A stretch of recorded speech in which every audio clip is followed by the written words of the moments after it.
Hello everyone, welcome to another episode of Around the World.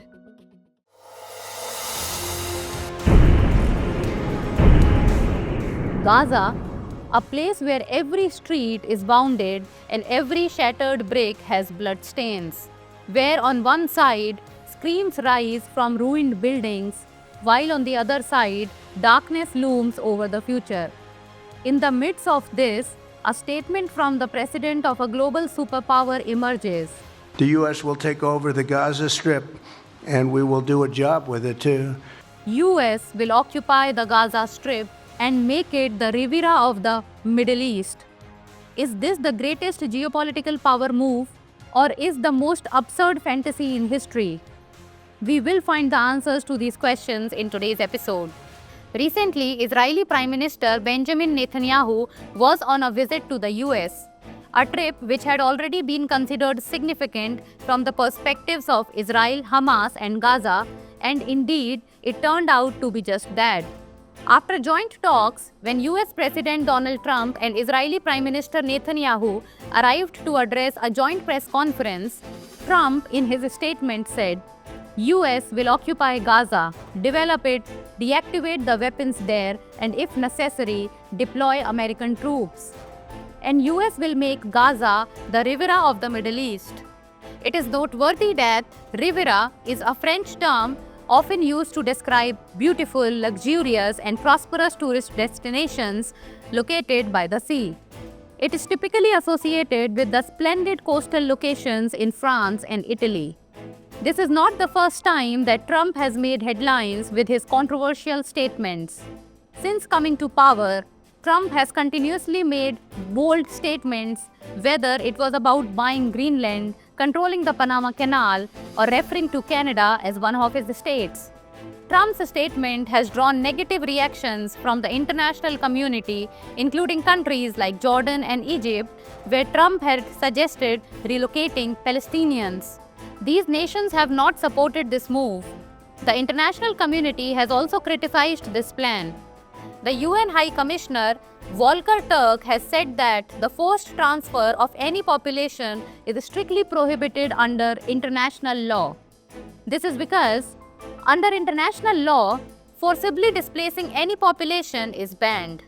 UN Secretary General Antonio Guterres has also criticized this plan and emphasized the need to avoid any form of ethnic cleansing in the search for a solution for Gaza. In fact, since 1990, Israel has been a central subject of US foreign policy. On 20th January, Trump, on the day of his oath, had mentioned Gaza, calling it a wonderful place where beautiful things could be done. Later, on 26th January, while speaking with journalists aboard Air Force One, he suggested that Palestinians should be taken to Egypt and Jordan to clear this enclave. Trump's recent statement and his strong presence in real estate seem to bolster his policy of occupying Gaza. However, if we consider the potential consequences of this move, it could jeopardize the ceasefire agreement made between Israel and Hamas on 17th January 2025. The Israel-Palestine conflict has roots nearly 100 years old. It began in 1917 with the Balfour Declaration, in which Britain supported the establishment of a Jewish national home in Palestine. Later, in 1947, the United Nations proposed a partition plan for Palestine that envisioned the creation of both a Jewish and an Arab state. However, the Palestinians rejected this plan. In 1948, when British rule ended, Israel declared its independence. Soon after, war broke out between Arab countries and Israel, which came to be known as the 1948 Arab-Israel War. Israel won the war and expanded its territory, leading to the displacement of millions of Palestinians from their homes. This event is known as Nakba, the catastrophe. Since then, the dispute has remained unresolved. The Gaza Strip, which is 41 kilometers long and 6 to 12 kilometers wide, has been the epicenter of this conflict. Home to more than 2.3 million Palestinians, this region is one of the most densely populated areas in the world. Therefore, displacing Palestinians from Gaza and rebuilding the region is not a simple task. Regarding Hamas, it is a Palestinian Islamic organization established in 1987. Its objective is to oppose Israel and establish an Islamic government. It is one of the two main political parties in Palestinian territories and has controlled the Gaza Strip since 2007. Hamas is primarily supported by Iran, which provides it with financial aid and weapons. However, countries like the US, European Union, India, and several others have declared it a terrorist organization. Returning to the news, Trump's plan could be seen as an effort to strengthen the US military presence in West Asia, enhance relations with Israel, and assert control over the Red Sea. However, this plan completely overlooks the deep political, historical, and security complexities of Gaza. So now, it will be interesting to see whether a new future rises from the ashes of Gaza's political flame, or if this is merely the beginning of another geopolitical conspiracy. Recently, US President Donald Trump signed an executive order imposing sanctions on officials of the International Criminal Court. This decision was made in response to the ICC's investigation against US citizens and its allies, particularly Israel. The sanctions include a ban on ICC officials entering the US and financial and visa restrictions on their families.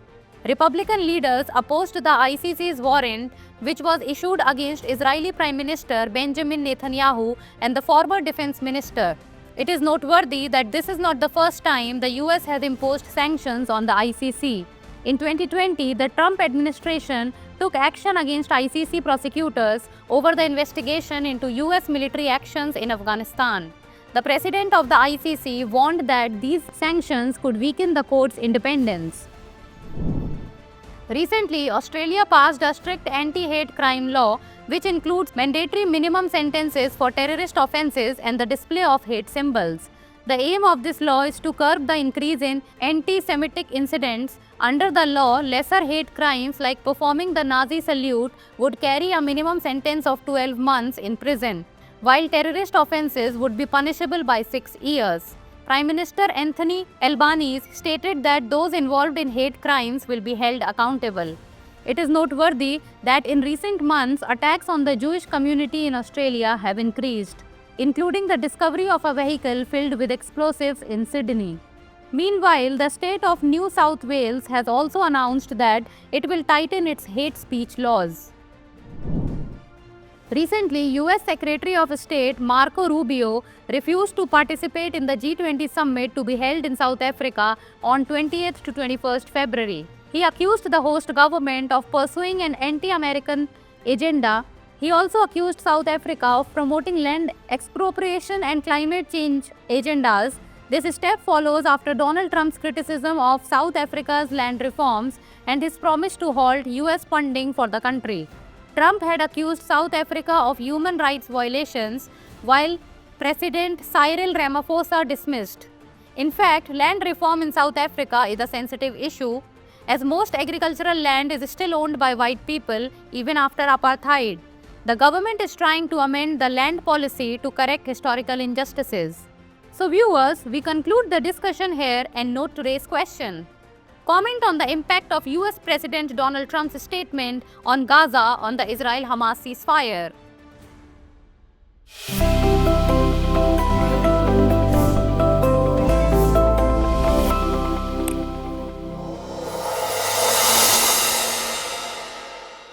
For more informative content, like, share and subscribe, and do not forget to press the bell icon to get the notifications.